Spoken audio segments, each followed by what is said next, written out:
Ok, ok, ok.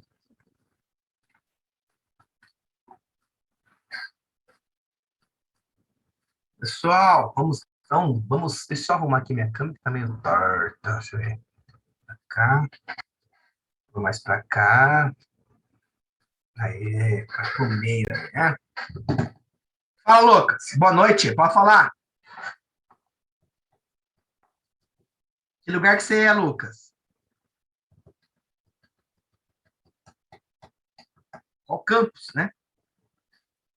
Tem projetos que visam o sequestro. Isso. Eles falam sequestro do carbono, na verdade. Ah, Tatuapé. Ô, top, hein? Tatuapé, zona, Tatuapé, zona oeste, zona leste. Isso. Então, eles falam, vamos São Paulo, daqui a pouco tem, hein? Vai jogar o Benítez aí, que tô vendo, hein? Vai jogar com 3 zagueiros, hein? Bom. Tá jogando algum time já do Brasil? Então, eles falam de sequestrar o carbono, na verdade, né? Tem um projeto de sequestrar esse carbono, que é o carbono do CO2. A gente pode, eu posso até comentar a aula que vem, porque eu não tenho muita informação agora sobre esse cara aí, mas tá? A gente pode falar um pouquinho sobre sequestro de carbono. Super legal. Eu vou pensar, hoje vamos falar, ó, depois que terminar esse assunto que é rápido, nós vamos entrar numa resenha de dessalinização. Tá bom? Eu fiz aqui 4 slidezinhos, apresento para vocês, e aí discute, tá? Zona Leste. Vamos ver, tá? Copa do Brasil, tá rolando já jogo aí. Ai, puto, o Santos tá perdendo o Atlético Paranaense.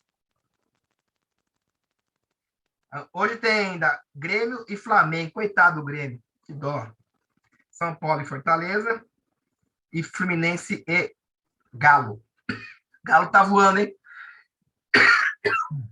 Pessoal, aí, ó, no final da aula, a gente vai falar um pouquinho sobre dessalinização, cara. Os processos, questão de custo, viabilidade, gera impacto, gera.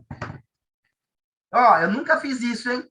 Porque as aulas plenas começaram ano passado. Então, eu comecei no início com a pandemia. O pessoal que está no terceiro ano hoje, eles tiveram também a meio ambiente ano passado, nessa forma aqui. Só que eu fui me aprimorando, né? Hoje tem resenha, tá mais sossegado.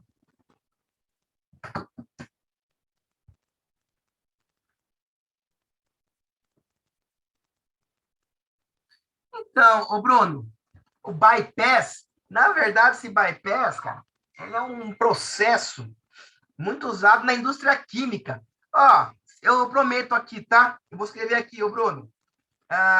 Bruno, na verdade, bypass é um retorno, é uma volta. Eu vou falar sobre o balanço de massa. Eu posso, então, enfatizar esse bypass aqui, vou até anotar. Tá bom?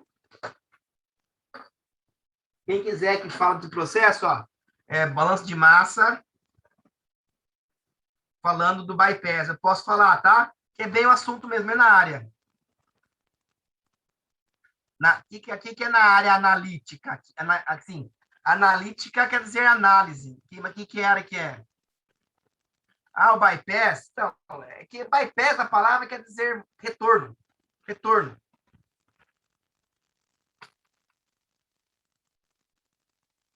Na medicina? Não sei. Senhor, vamos falar um pouco sobre. Nossa, Smart City. O que é Smart City? Sociedade 5.0 para ajudar no APS. Caramba, não sei nem o que é isso, Ivan.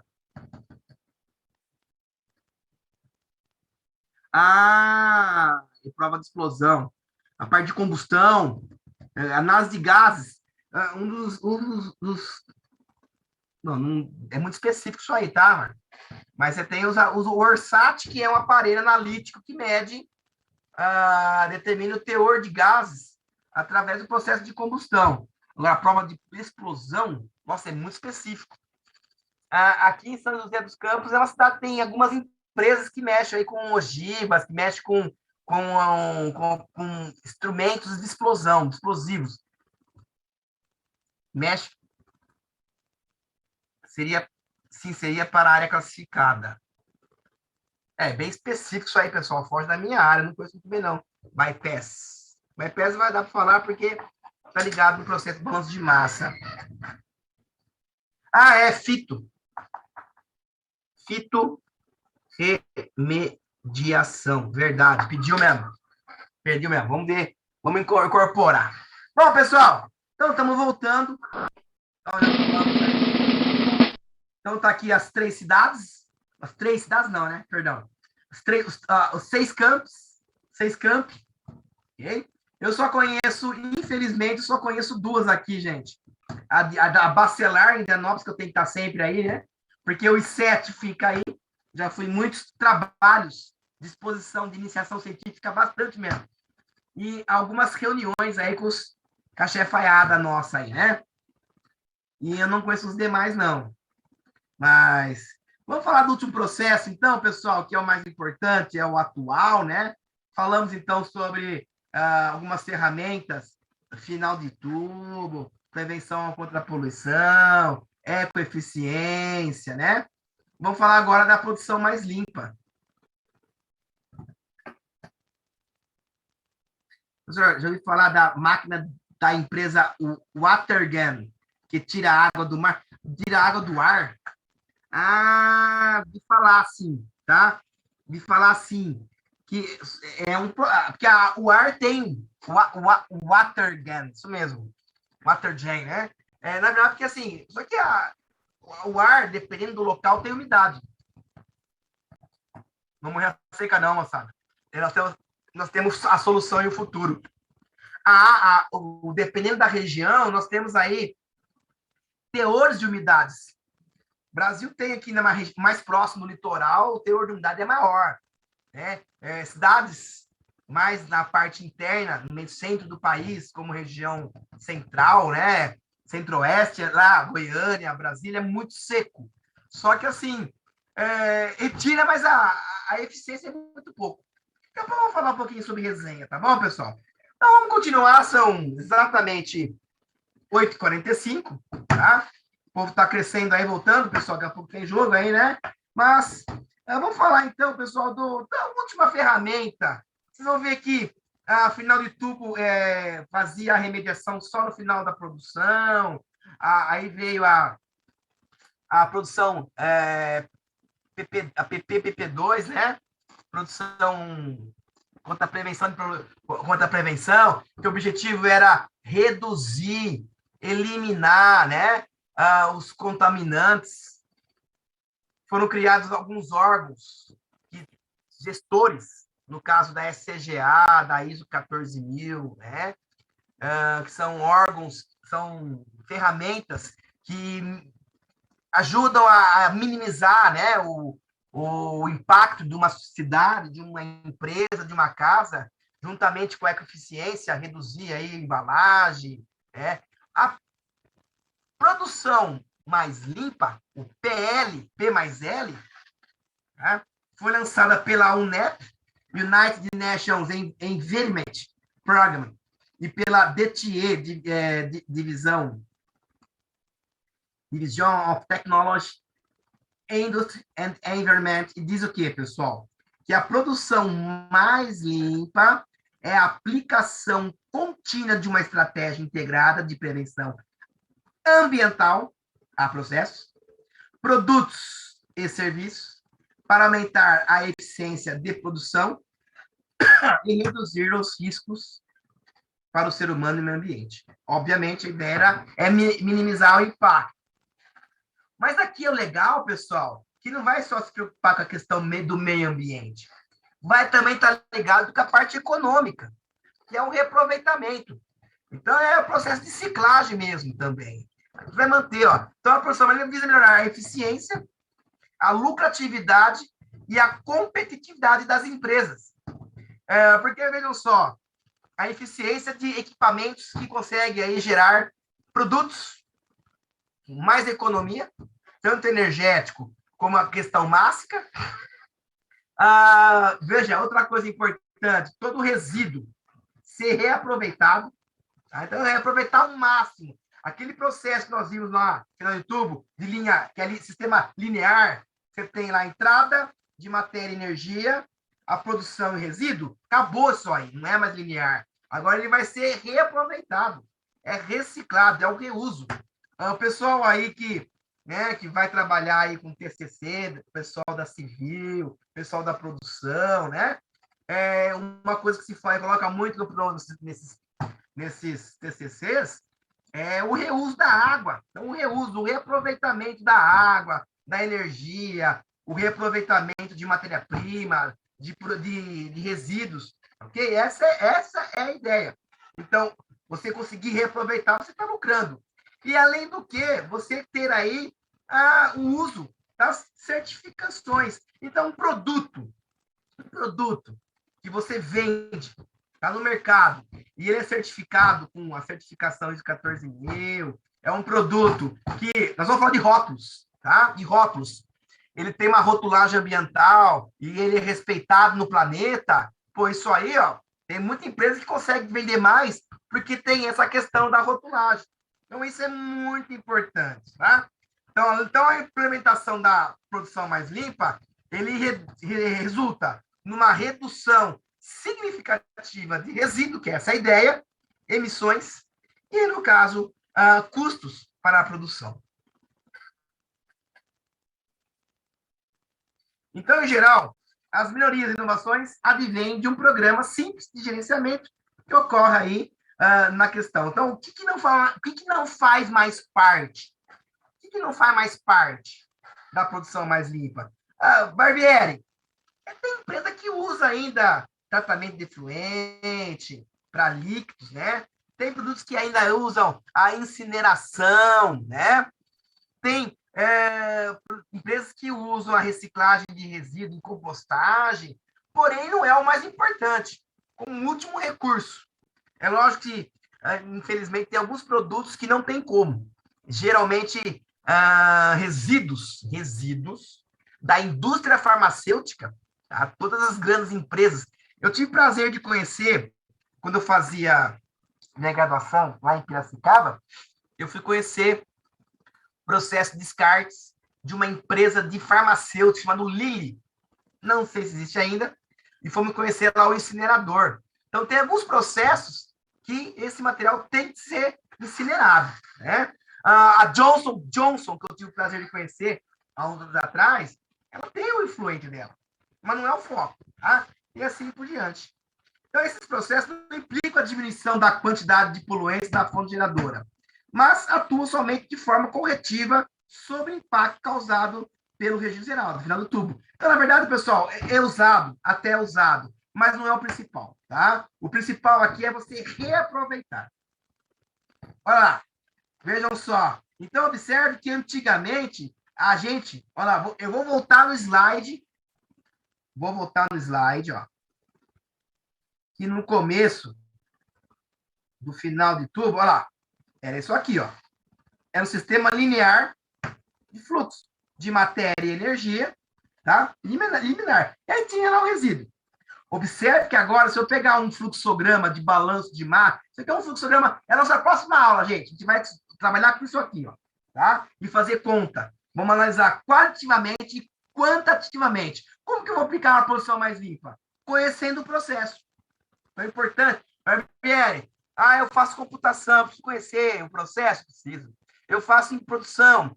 Eu tenho, ó, pra você ter uma ideia, o meu cunhado, o irmão da minha esposa, ele foi meu aluno na Unip, aqui em São José dos Campos, em 2002. Tá? Engenharia de computação. E eu converso com ele muito. Ele mexe com a parte de informática. Mas ele tem trabalhado em umas empresas aqui, em São José, Pindamonhangaba, que para ele implantar lá um processo de automação, um sistema, né, de computação, ele tinha que conhecer o processo. Então é importante o engenheiro conhecer o processo. É muito importante, gente. É muito importante. Tá vendo? Então era linear. Agora acabou isso. Voltando, ó. Olha lá. Olha só como mudou isso. Tá vendo aqui? Olha só. Energia não é mais ilimitada, não. A energia é limitada. A matéria-prima também não é mais ilimitado como era antigamente. Ele é limitado, ó. Processo 1, produto, reciclagem, né? Reaproveitado, vendo? Ó?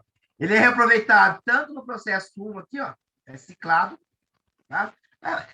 Quem perguntou do bypass, o bypass é um negócio meio que parecido a isso, tá? Aí você tem também aqui, ó lá, processo 2, tá vendo aqui, ó? Ele é reciclado. Dependendo, tem o processo de reciclagem 3, 4, ele é reaproveitado lá. Então, qual é a ideia da produção mais limpa? Produzir com pouco, produzir mais. Então, é reaproveitar e evitar o máximo que gere um resíduo e esse resíduo vá para o meio ambiente. Então, às vezes tem processos que é impossível você não gerar resíduos. Então, ó, no finalzinho que você gera o resíduo, aí você aplica o que nós chamamos de final de tudo. Tá? Olha lá, exemplo. Quando você quer eliminar, né? Olha lá, processo de limpeza de couro, de aplicação da produção em curtume, que é uma indústria altamente tóxica e danosa para o meio ambiente. Olha lá. Então, você vai pegar lá, vai fazer o couro de uma bolsa, de um cinto, de um couro natural. Tá? Hoje tem sintético. Então, você tem lá eliminação de pelos, lá, digestão com sulfeto e cal. Sulfeto no efluente, tá? Sulfeto, ele é cancerígeno. Você pode usar o quê, ó? Enzimas. Você pode trabalhar com enzimas biológicas para poder fazer ele comer esse pelinho aí. Depois tem a decalagem, que é a limpeza. Olha lá, o amônia, jogado amônia. Então, aqui, ó, na eliminação vai ter o quê? Enzima faz sabão em pó. Olha lá, tá vendo? Tem gente que entende, ó, essa enzima faz sabão em pó. É um material, enzima, não sei qual que é a enzima que está dizendo aqui, mas aqui ele vai fazer o quê? Ele vai comer o pelinho, olha lá. Não vou ter o sulfeto, aqui eu vou ter sulfeto. A decalagem, que é a limpeza, olha lá, a amônia é altamente, olha lá, usado CO2. CO2. Ah, ó, 2. E aí o curtimento, que é o couro, cromo. Cromo é um metal pesado e cancerígeno. Olha lá, vou ter que usar um outro material. Ó. Tem que usar, não sei qual é aqui, pessoal. Efluente é igual a água residual? Na verdade, o efluente é o... Porque assim, ó, fumos, gases, libera fumos. Então, escapamentos, chaminés, é chamado de fumos. Efluente é quando se fala de líquido. Então, fumos é gases. Ok? Líquidos. Agora, água residual. Então, aí depende. Depende, tá? Depende. Efluente é o que saiu do processo. Essa água residual pode ser água residual é o resíduo. Mas será que esse resíduo é um contaminante? Às vezes é um resíduo de um processo que pode ser usado. Mas tem tudo a ver sim, tá? Olha lá. Então, lá no Teams, quem quiser... tem um videozinho super legal, não sei se esse aqui, pessoal, que fala sobre a fabricação do cartucho da HP, né? Que eles aplicam um processo de produção mais limpa. Não sei se é esse aqui, ó. Tá lá no Teams, tá? O link, esse vídeo aqui.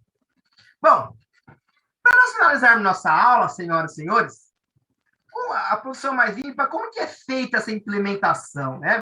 E olha, não se preocupem não, que semana que vem, na próxima aula, eu vou reforçar isso aí. Como que eu devo fazer para aplicar uma produção mais limpa? Né?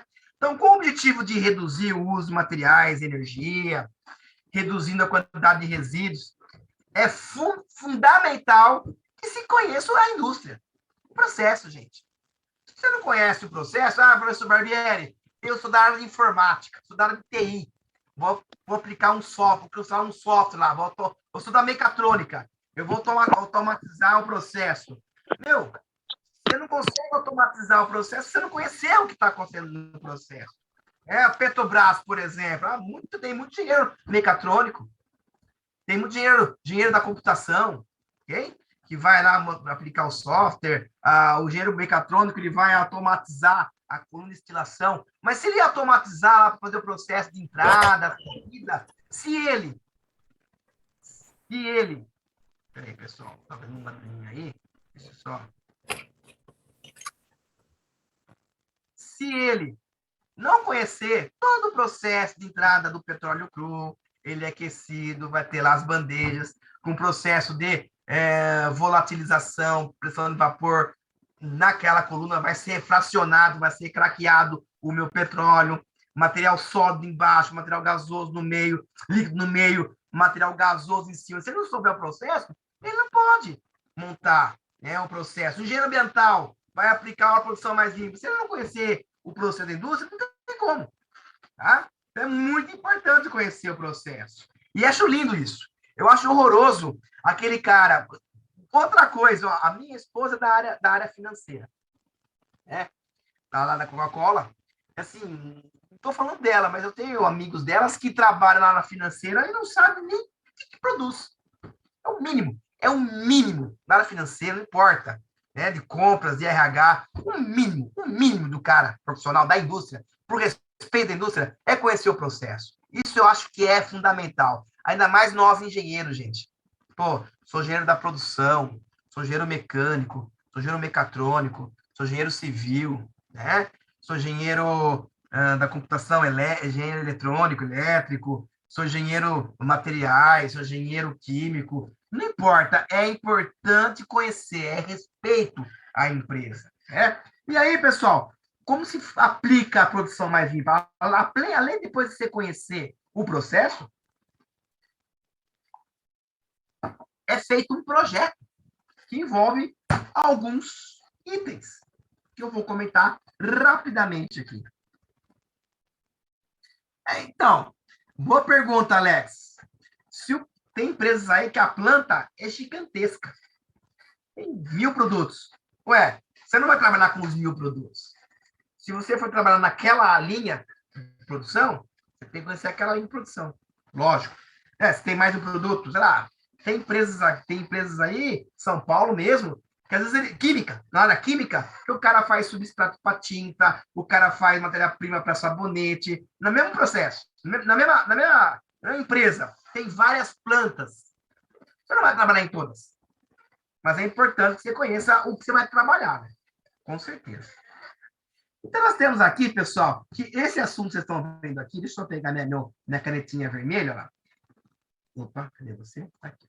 Então, veja só, ficou vermelhinho? Ficou lá. Então, ó, isso aqui é a matéria, é o assunto da próxima matéria. Nós vamos, através da produção mais limpa, vamos conhecer aqui, ó. Então, nós temos a coleta de dados, nós temos a reflexão, a opção, a viabilidade, a implantação e o controle.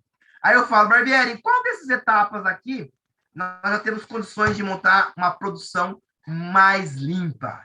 Eu vou mostrar para vocês em qual dessas etapas que a gente aplica a produção mais limpa, tá? Então, vamos lá, pessoal. Primeira, tá? Então, a primeira é a coleta de dados. E nós vamos falar um pouquinho mais detalhado na próxima aula, que é, digamos, a etapa mais importante. Tudo que se for falar de reflexão, opção, viabilidade, implantação, a implantação e o controle vai depender dela. Então, é a parte mais importante, é onde começa, é a parte mais demorada, okay? E nela, para nós entrarmos nela, lá, tá vendo? Nós temos que conhecer, então, o que está entrando, o que está produzindo e o que está saindo em termos de matéria e energia. Então, é muito importante. Aqui também vai ter a parte de custo. Então, quanto melhores os procedimentos para a coleta de dados, mais fácil será a escolha da produção. Mas então, é a mais demorada, é a mais importante. Tá? Então, ela é muito importante.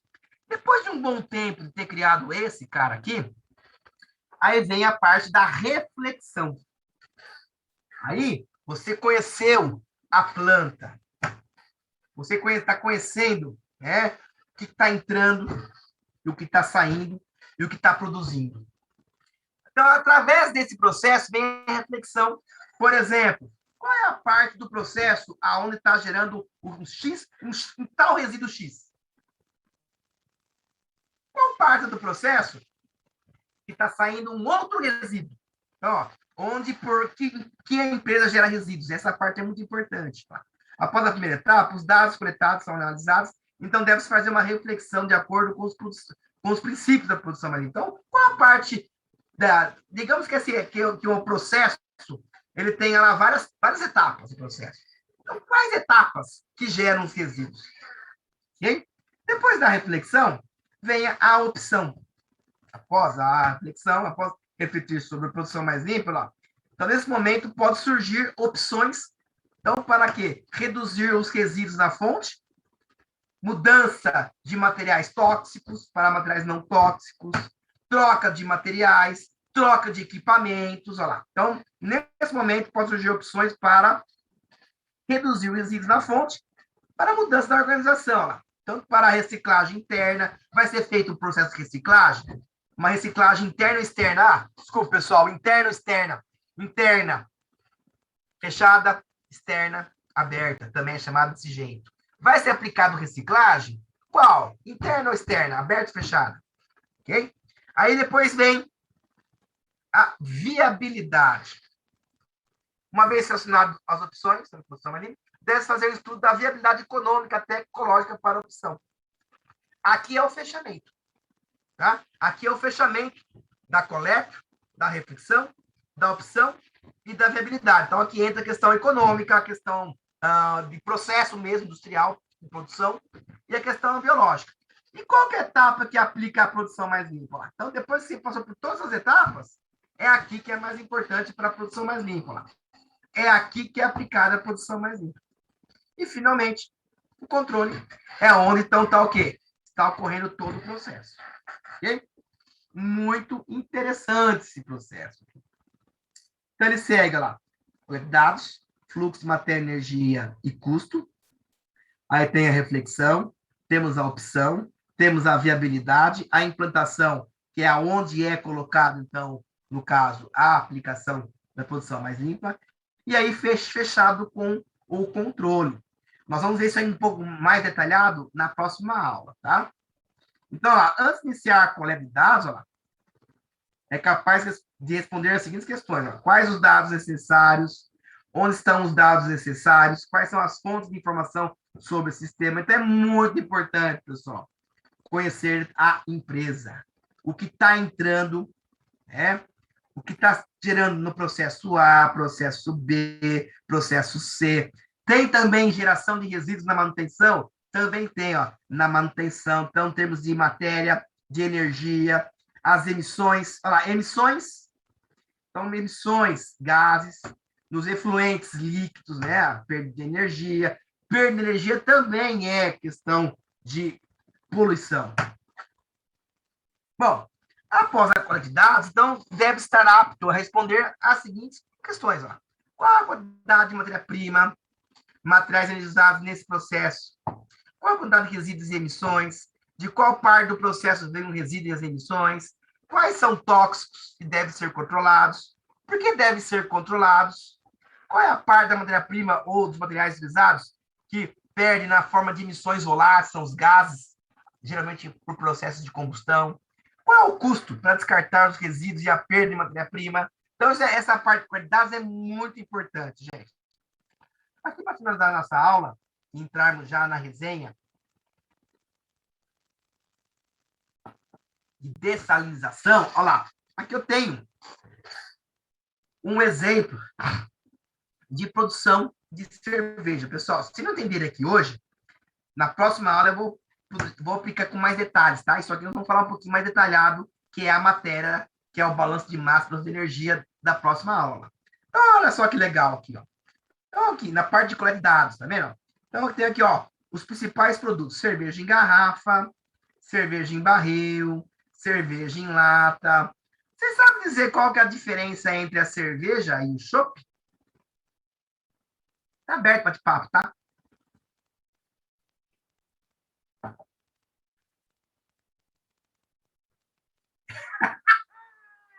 Não, gostei. O gosto, a espuma. A espuma. Não, na verdade, não é bem. Tudo bem. O chopp tem, o chopp você pode controlar o preço sim, preço demais, cara, é impressionante. Isso, Renato Orlando, tá? Na verdade, pessoal, não, o gosto é diferente. o preço é diferente. A espuma, você pode escolher. Né? A espuma você pode escolher. João Sena. Boa saúde, Eisbahn. Eisbahn, né? Eisbahn. Chique. Eu tô na Coca-Cola ainda, gente, ó, mas eu vou tomar uma também hoje, certeza. Ficar na minha aula. Ó, tomando a Coca-Cola aqui. Mas, pessoal, a cerveja, puta que pariu, olha, eu vou falar uma coisa pra você, como um engenheiro de materiais também, é um dos processos mais maravilhosos. Tive o prazer de conhecer algumas fábricas no estado de São Paulo de cervejaria. Então, Heineken aqui de Jacareí, a Ambev de Jacareí, a Ambev de Jaguariúna, a antiga Ambev, né, na Antártica, quem é de São Paulo sabe, de Presidente Wilson. Eu também conheci a Kaiser, eu conheci de Itu, a Skin Cariol de Itu, que hoje é Heineken, e conheci também a de Mojimirim, que era Kaiser na época. E assim, é lindo, porque o processo lá de transporte da cerveja, lá dos maturadores, né, lá da Brás, que a cerveja, na verdade, é maravilhosa. Ela tem a primeira parte, que é a parte da braçagem. A braçagem, que é pelo menos aquele de Jacareí que eu conheço, que é uma das maiores da Ambev, é onde você vai colocar toda a matéria-prima. Então, vai colocar a cevada, a água, o lúpulo. E são grandes panelas de pressão bem quentes. E, ó, quem é da mecatrônica, eu levei os alunos da produção e da mecatrônica aqui de São José dos Campos, lá aqui da Ambev de São José do Jacareí, tem um processo de automação espetacular, cara. O cara lá controla todo o processo. Depois tem a abraçagem, que é o processo de fermentação, né? Você joga matéria-prima, lúpulo. Você vai passar pela parte de filtração, né? A grosso modo, né? A filtração. Até então, pessoal, toda cerveja é chopp. É que nem o filhotinho. Toda cerveja foi chopp antes. Tá? Bom, aí acontece. Depois que ele sofre o processo de filtração, a baixas temperaturas, né? No caso, tem a Antártica, dupla filtragem, aí ele vai para o processo. Então, aí separa o que é cerveja, o que é chopp. Né? Qual a diferença do chopp? O chopp, ele é a cerveja que sofre o processo de pasteurização, né? Então, a cerveja, ela sofre um processo de pasteurização flash. Então, tá lá, ele vai ter um aquecimento mais ou menos aí, quem é da área, me corrijam, tá? Mais ou menos aí uns 60, 70 graus Celsius, ele aquece, depois ele dá um choque térmico, volta a temperatura aí baixa. É isso mesmo? Quem é da área, me corrigem, por favor, tá? Ele sofre lá são máquinas bem grandes, pasteurizadoras, então quando ele é para cerveja, ele sofre um processo de aquecimento rápido, a 60, 70 graus Celsius, e aí ele é resfriado. Então, o que diferencia? E o chopp, ele vai direto lá para o invase, né? E o chopp não tem garrafa de chopp. Tem garrafa de chopp? Não. O chopp, ele vai para barril. Eu sou da época, pessoal, na casa do meu avô, quando eu tinha criança, não bebia naquela época, mas meu avô comprava chopp de barril de madeira. Hoje é tudo aço inox, maravilhoso. É tudo precisando de aço inox. Aço 304L, aço inox maravilhoso. As unidades de pasteurização, exatamente. O chopp vai para o invase de barril. Não tem chopp de latinha. Garrafa PET. E aí o que acontece? O que diferencia o chopp? Né? Então, na verdade, na cervejaria, mata as bactérias, um pouco de levedura. E pelo matar essa levedura, a cerveja dura 6 meses. É isso mesmo, mais ou menos, a validade da cerveja? Então, pelo fato de ser pasteurizado, dar um choque térmico, vai morrer algumas bactérias. 240 dias agora. Obrigado aí, Lucas. O que você está falando aqui. Então, ele vai perder essas leveduras e a cerveja vai durar um pouquinho mais. O gosto dela é um pouquinho mais forte. O chopp, Lucas, quanto tempo de chopp dura aí, mais ou menos? Bem pouco, né? Olha lá, apertou por causa da pandemia. Você trabalha onde, Lucas? Acaba no dia. Boa. Certo, uma semana, né? Então, exatamente. Carinha mais suave. Agora, né, vê se estou certo, Lucas. O pessoal fala da espuma, né? Porque, na verdade, quando você vai colocar o barril, para você tirar o chopp do barril, as máquinas injetam CO2. O CO2 vai entrar com uma pressão e ele vai empurrar o líquido. que acompanha junto. Aí, dependendo da maquininha, você pode injetar mais ou menos CO2. É isso mesmo? Ah, sai daqui, Lucas. Depois precisamos conhecer, hein, velho? Precisamos conhecer, hein? Você trabalha faz tempo na América daqui de Jacareí? Eu conhecia um bom tempo atrás o chefe da fábrica lá, o Fernando Melo. Você conhecia ele? Agora ele tá em Brasília, uma coisa assim. Era o chefão da unidade aí. Eu e o Eduardo te conheceu ele. Bom, aí o ideal, o chopp que o pessoal fala, né? Tomar aí. Qual que é a temperatura? A temperatura ideal de uma cerveja é quanto? Para tomar, né? Sei lá, bem baixo. Mas o pessoal gosta, é ideal tomar chopp sem colarinho, pessoal. O ideal é ter um pouquinho de colarinho, né? Uns 2 dedos, porque o colarinho ele vai proteger o choque térmico, esfriar e outras coisas mais. Ó. Mais ou menos 5 graus para menos, né? Então, hoje você vai no bar, naquela geladeira, tá marcado lá mais ou menos menos 4,5, 4 graus Celsius, que é a temperatura bem gelada. Muito gelada, você também pode perder o odor, o sabor também, né, na língua. Lá, menos 2. Então, tá aqui, ó. Você tem a produção. Aí, voltando, tá? Porque cerveja, pessoal, é um processo maravilhoso. Desculpem, tá? É um processo de engenharia. É um processo de engenharia perfeito. Então, aí, a planilha 2 está mostrando alguns exemplos aí de matérias-primas e materiais auxiliares para a fabricação de cerveja. Então, isso que é importante. Ó. Esse aqui é o produto. Ó. Esse é o produto, por exemplo. Então, ó, cevada, o lúpulo, o ácido lático, aí você tem rótulo, as tampas, as garrafas, a lata, a água, o óleo, a eletricidade para mover, o óleo para mover as máquinas, para aquecer, né, o vapor.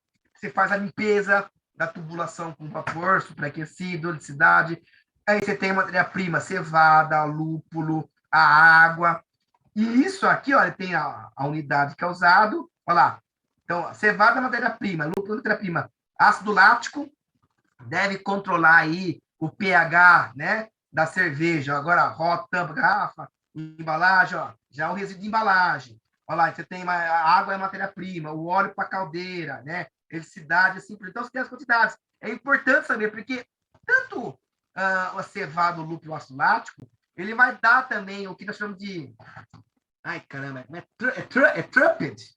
Tem o nome do resíduo. Na próxima aula eu coloco para vocês aí o processo de resíduo da cerveja. É trumpet, que fala, tem um trumpet, que é o nome do resíduo da matéria-prima, tá? Que é reaproveitado.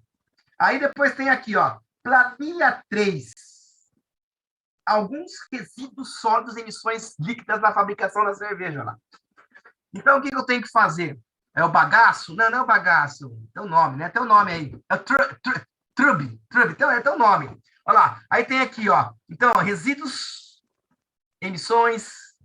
Então, custo de descarte, quantidade anual. Então, ó, algumas sugestões. Então, aqui é o que de resíduo, não tem como. Então, através dessa planilha 3, ó, você tem que fazer uma análise, né? O objetivo tem que ter lá, tem que ter toda lá a fiabilidade, como está aqui, ó. Lá, quantidades, a reflexão, a opção, viabilidade. Através disso aí, ó, depois desses dados, olha lá, o que é descartado, fazer a aplicação mais limpa. Ó. Então, algumas sugestões para a prevenção de geração e resíduos, olha lá. Troca de embalagem, quando tem garrafas quebradas, né? O rótulo também, a reciclagem interna da água, reaproveitar a água, o óleo da caldeira, os palos tem que reaproveitar, para você ter maior eficiência da máquina, treinamento do pessoal, tudo. Né? Melhoria da tecnologia para água, para parte de óleo. Então, é muito importante isso, pessoal. Para todas as análises restrita o processo industrial, ou pode ser aplicado à área de serviço? Peraí, deixa eu me perguntar aqui. Professor, toda essa análise é restrita a um processo industrial ou pode ser aplicado para uma área de serviço? Boa pergunta, hein?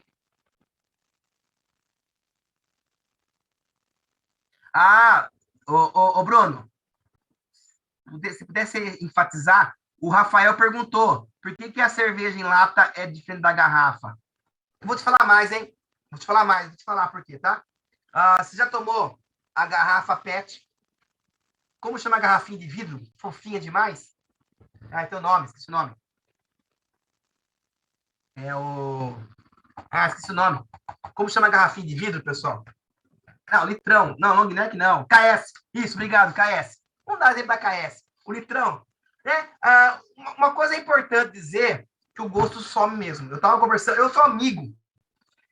Prazer, se ele foi professor aqui da Unip, da aula de produção, ele é professor, ele foi da Heineken, ele está na Ambev hoje lá no México. Ele é doutor em embalagens. Ele falando, poxa, gosto ruim, né? Da lata, por exemplo. A lata, na verdade, gente, ela é feita de uma liga de alumínio, mas ela tem uma película polimérica, né? Para produzir internamente. Pode ver, ela pode pegar a latinha, ela tem. É que nem os produtos alimentos lá, seleta de milho, né? Que você tem uma película de plástico. Para que essa película não entre em contato diretamente aí com a lata. Então, pode ser que. Por que a Heineken, a garrafinha, é mais gostosa do que a da latinha? Com certeza, tá? A lata é invernizada, exatamente. Obrigado, João. Então, na verdade, esse verniz pode não estar tendo uma boa aderência. Tá? Ele pode estar tendo uma reação com a bebida. E realmente é verdade. Outra coisa, se você pegar um refrigerante de garrafa plástico, garrafa de vidro, é questão também aqui, ó, você pode ver, ó, a questão que a de garrafa de vidro, o processo é colocado CO2 e é colocado a tampa. A tampa de metal no vidro, ele consegue fechar mais, vedação é melhor. Agora, essa vedação aqui que vocês estão vendo aqui da garrafa PET de plástico com aqui a tampinha, ela não é tão eficiente, então ela vai ter furos. Então ela é mais choca. Há uma saída do CO2. Essa é a grande diferença. Né?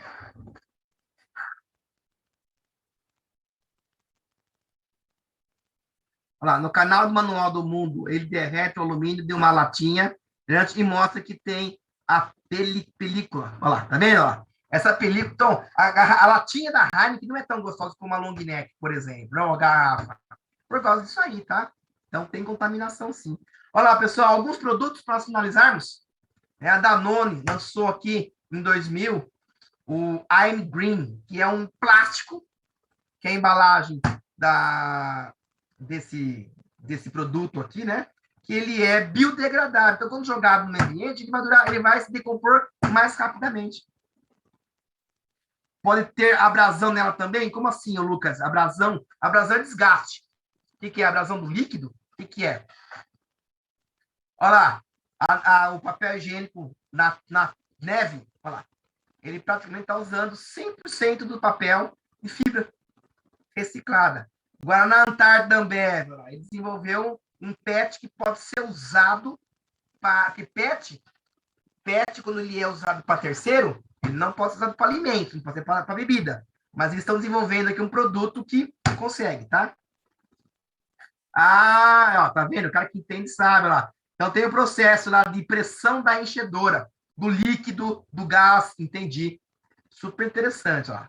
Olha lá, a linha Elsev, ela reduziu, ó lá, reduziu, olha lá, o peso da embalagem, ficou mais fino lá. O House também diminuiu a quantidade de papel para embalagem.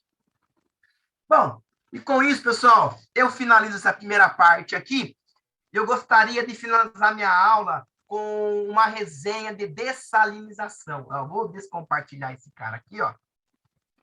E vou compartilhar um material novo nosso aqui, ó. Deixa eu só abrir aqui.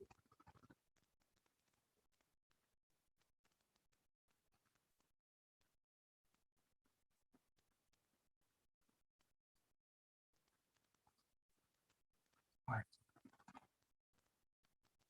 Cancelar. Peraí. Só um minutinho, pessoal. Vamos então finalizar nossa aula. Devagarzinho, sossegadamente aí, tá? Falando um pouquinho, pessoal. Olha, eu vou tentar, não, agora não, mas vou tentar abrir o áudio. Mais para frente, fazer um teste para ver se todo mundo aí consegue, né? Falar, porque a gente quer falar, isso é legal. Quer falar é legal, né? Bom, pessoal, vamos falar então, ó, praticamente, a gente encerrou essa segunda aula nossa, né?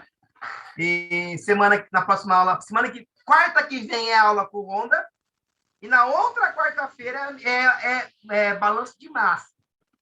A gente fala da fitorremediação, bypass, eu mostro o processo de cerveja, eu mostro o processo de cimento, tá? Senhor, para fazer essas visitas de fábrica, para saber sobre o processo de produção, precisa ser engenheiro de quê? Não, precisa ser processo? Não, você pode visitar como uma... Não sei, quer ver quem está aqui, ó, o Luca. Eu sei porque minha esposa trabalhou um bom tempo na Kaiser, na Heineken. Então, eu era cachorrinho de... Tinha visita, eu estava sempre lá. Tanto é que tem as perguntinhas, eu até tinha decorado. Eu não sei como está por causa da pandemia, mas algumas empresas de cervejaria, a Heineken eu sei que tinha. Visita para a sociedade. Eu já levei vários alunos. Já levei aluno de engenharia, aluno de farmácia, na indústria. Eu não sei como que está hoje. Cortaram lá. Pessoal, a Heineken de São José de Jacareí era maravilhosa, cara. Você visitava o processo, depois abria uma portinha, nossa, uma salinha cheia de naja, um salgadinho, garrafinha, latinha. Assim, as empresas cortaram por causa da pandemia. Mas, assim, até a Ambev também. Eu já levei alunos meus lá na Ambev. Então, é uma visita que qualquer pessoa pode fazer, sim. Se ele está fazendo parte, e para ela é importante, não é só a parte de processo. Para ela é importante também a propaganda. Ela quer vender. Então, às vezes, vou colocar, sei lá, de sábado eu vou abrir lá um horário para o pessoal conhecer o processo. Então, é importante. Não, essa a parte daqui ó, tem, e outra, o Duque tá falando, você tem todas as áreas, engenheiros, tem o cara da ambiental, você tem o cara de vendas, o cara de lucro, financeiro, tem os caras de marketing. É aí que entra os caras de marketing, tá? A dessalinização, pessoal, foi uma proposta que eu tive da aula passada, exatamente. A aula passada eu falei sobre poluição hídrica. Então eu comentei lá, toda final de aula eu vou pegar um tema para abordar, para a gente conversar um pouquinho, sair um pouco desse negócio de aula. Como eu falei sobre poluição atmosférica aula passada e poluição hídrica, a dessalinização é um importante assunto. É da primeira aula. A aula passada falando sobre poluição. Tá bom, Gustavo? Gustavo com TH? Top, hein? Bom, pessoal, deixa eu comentar rapidamente aqui, para 5 slidezinhos, tá? E aí a gente conversa. Então, processo hidrelétrico de dessalinização. Na verdade, você tem usinas de hidrelétrica e tem as usinas de dessalinização. Então, na verdade, qual a diferença? A usina hidrelétrica, ela usa água, rios, empresas, para gerar energia para acender lâmpada. As usinas de dessalinização é usada a água para tirar os sais da água. Agora, é possível você gerar energia elétrica da dessalinização? Aí você precisa de um volume muito grande. É o que nós não temos. Então, a dessalinização é um processo ainda que está em crescimento, tá? Então, o que é a dessalinização, pessoal? Ó. Então, com a grande... E olha, isso é sério, tá? O planeta tem 98% de água salgada e somente 2% aproximadamente de água doce. Desses 2%, menos de 1%, bem menos, de 0,5%, é água usada para o consumo. Tá? Para o consumo. Então, olha a importância da dessalinização. E quando fala da dessalinização, não é só da água do mar.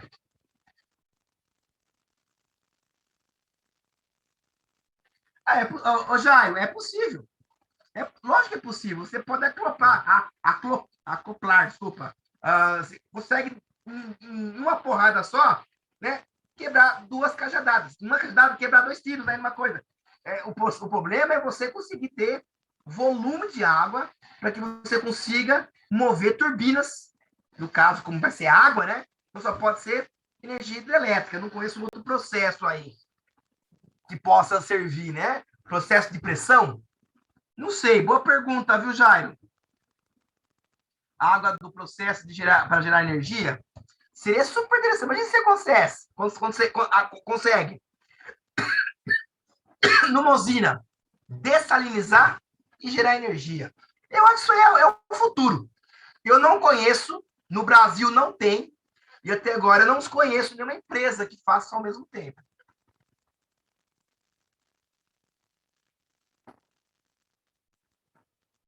Nós temos aí, quem falou da Arábia Saudita? Quem falou da Arábia Saudita tá certo, ó. Olha lá. A Arábia Saudita e os Estados Unidos estão entre os países que mais usam essa tecnologia. Exatamente, Caio. São países que têm recursos financeiros, né? São países que estão no meio de pouco recurso hídrico, porque a região não tem muita água, né? Isso é verdade. Então, por fato de ter dinheiro, pouca água, eles são os pioneiros. Se eu não me engano, Israel, essa região aí, não sei se 2020 ou 2021, já tem 100% do uso da água dessalinizada. É muito interessante. Só para finalizar aqui, gente, a dessalinização não é só tirar água do mar, é tirar sais minerais. Por exemplo, água de poço artesiano. Então, água de poço artesiano tem muitos sais. Tem muito cálcio, tem muito antimônio, muito sódio. Se for usar essa água para um processo farmacêutico, alimentício, para água, também tem que dessalinizar. Você tem que tirar esses sais aí, tá? Bom, a dessalinização é um processo físico-químico de osmose, tá? De cálculo de troca de pressão, que estão por não transformar a água salgada presente em abundância nesse local de água doce. Aqui, ó. Então, vejam só. Então, por que não transformar a água salgada presente em abundância nesses locais em água doce? Como nós temos aí uma abundância de sal, então nós temos aqui 3 processos clássicos. A osmose reversa, que é a mais comum, é a mais usada.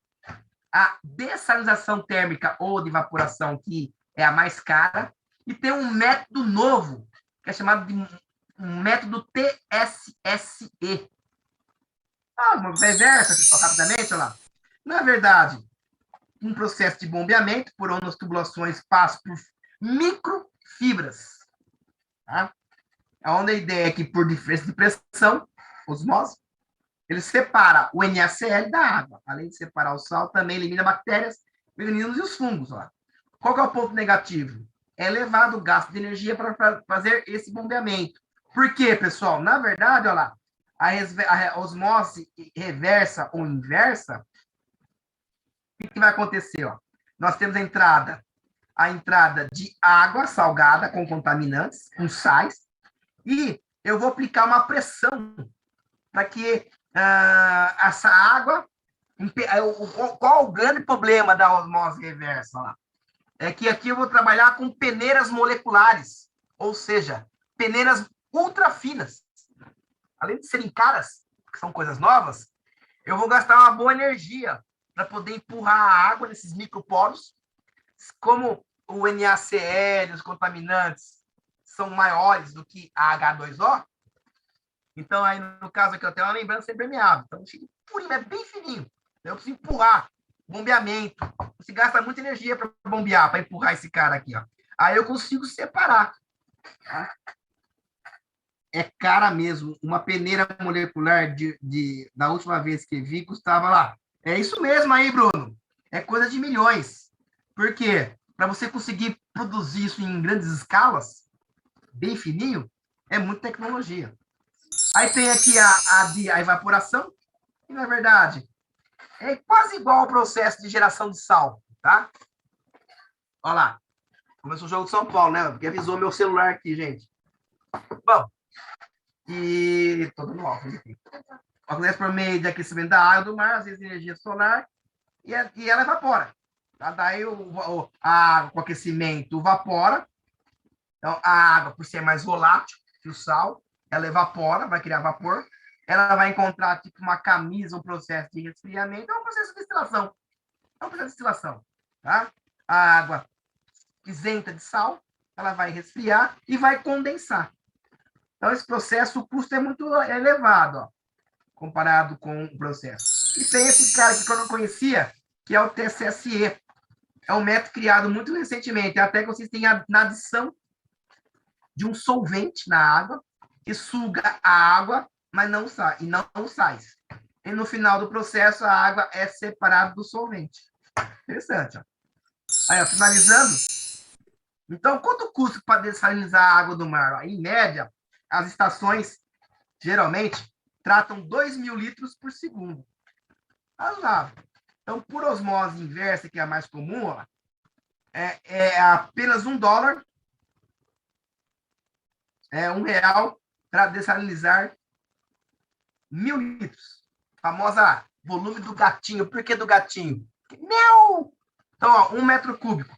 Água salobra, água com sais, é cerca de R$ 1, tá?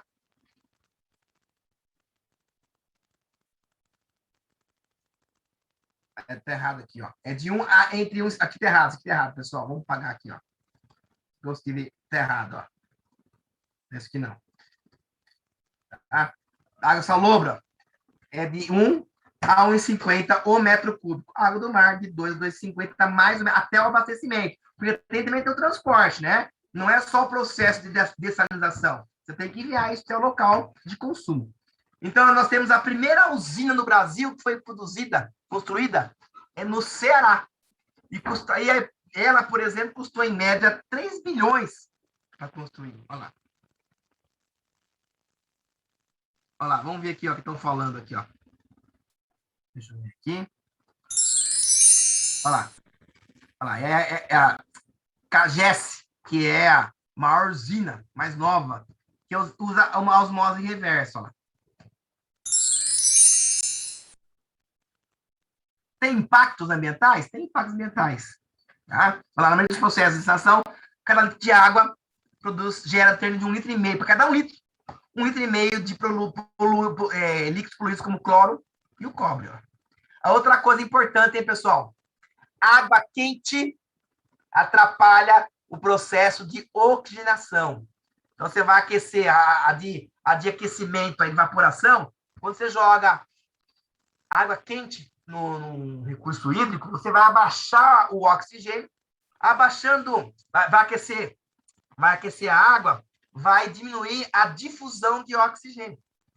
E aí, com menos oxigênio, morrem peixes, morrem plantas, que é chamado de hipóxia. Tá?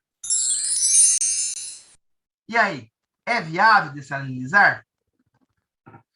Olha lá, pessoal. Então, ó, o cara é cara mesmo. Deixa eu ver uma coisa aqui. É o futuro, pessoal. Não tem jeito. Com as tecnologias, alguns países do primeiro mundo já estão conseguindo ter o maior uso da dessalinizador. O Brasil, infelizmente, está gatinhando, mas é o futuro. Uma hora a água potável vai subir, gente. Não tem água. A água potável, doce, se um dia não tiver mais, não tem como produzir.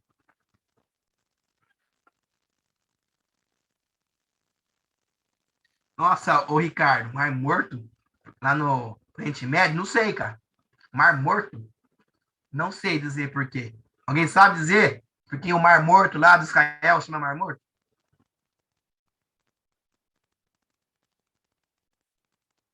Muito sal, né?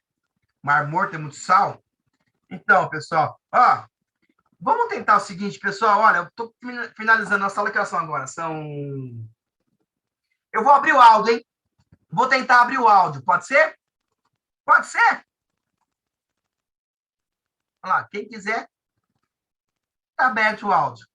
Se travar, Salve, pessoal. gurizada! Só que sem putaria, tá, moçada? Vamos falar um pouquinho de descentralização.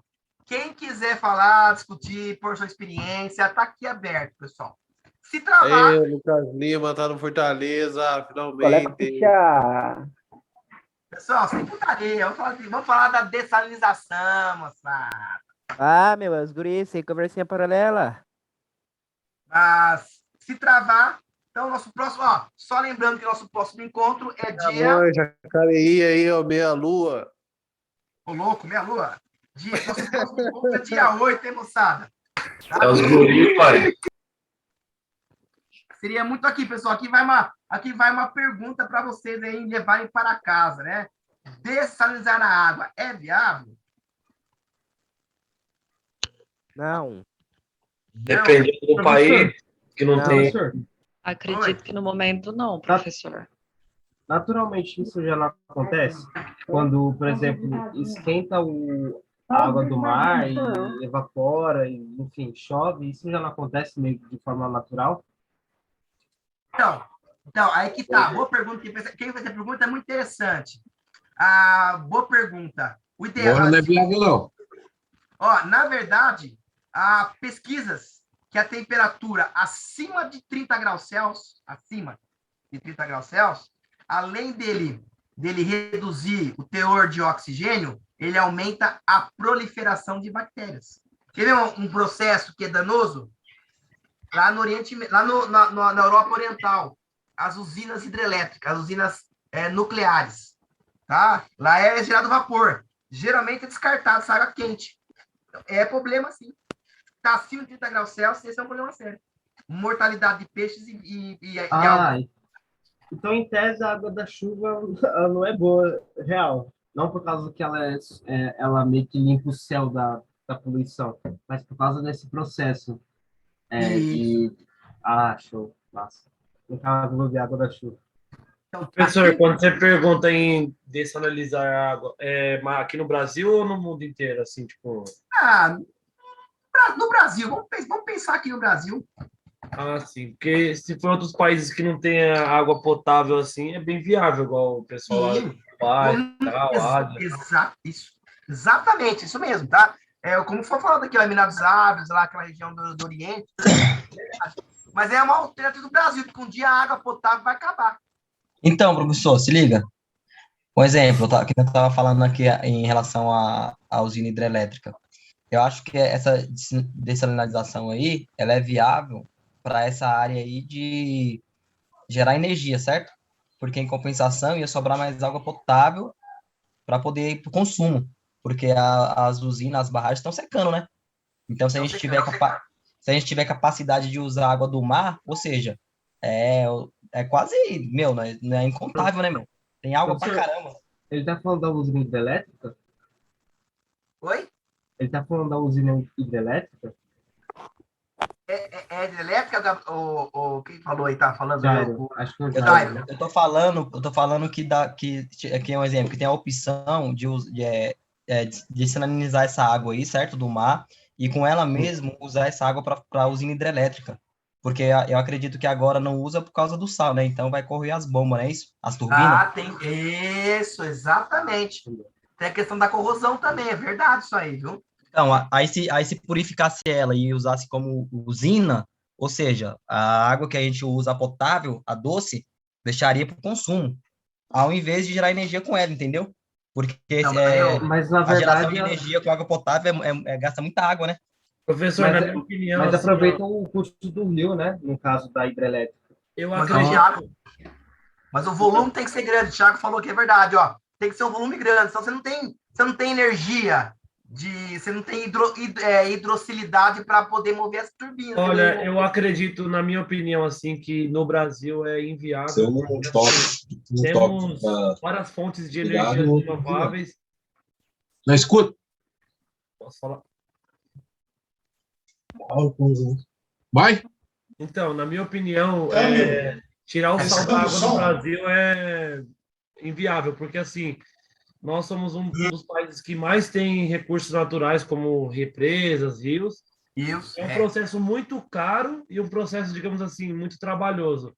Eu acredito que se focasse em energia eólica, outros tipos de energia renováveis, energia solar, a gente não teria que gastar nosso dinheiro, nosso tempo com tirar o sal da água para poder pegar essa água para gerar energia.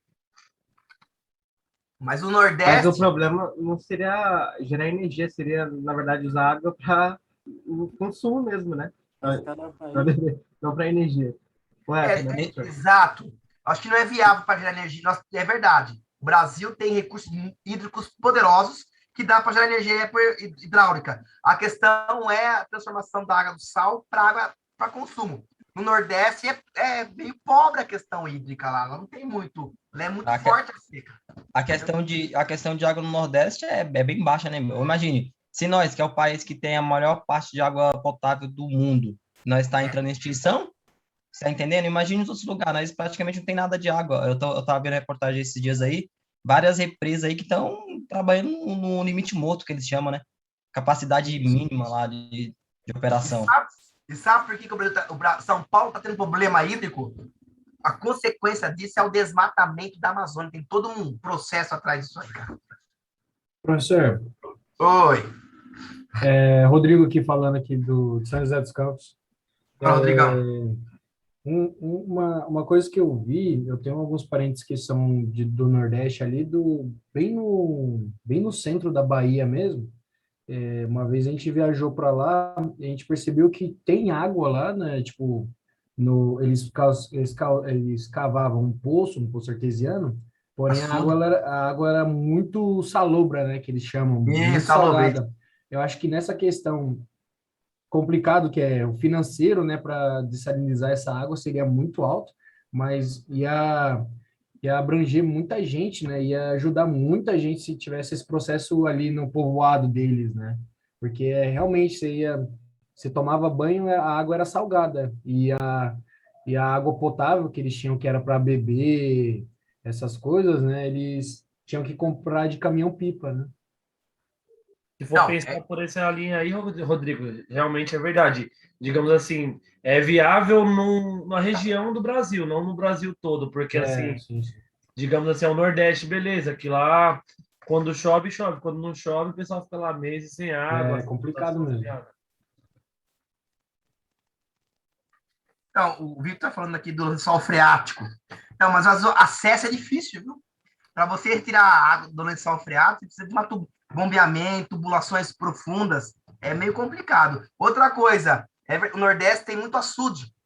Exatamente. E é muito salobra. Você não pode usar essa água para processo industrial. Você vai correr toda a tubulação. É complicado, gente. Pessoal, eu acho que valeu a aula hoje. Obrigado. Obrigado pela presença de todos. Semana que vem é o Honda. Na outra semana sou eu com balanço de massa. E eu vou criar um outro resenha. Tá muito caro, né? Tá bom, pessoal? Pessoal, tá bom. Fique com Deus. Boa semana. Obrigado de coração. Grande abraço. Boa noite. É nóis, teacher. Boa noite.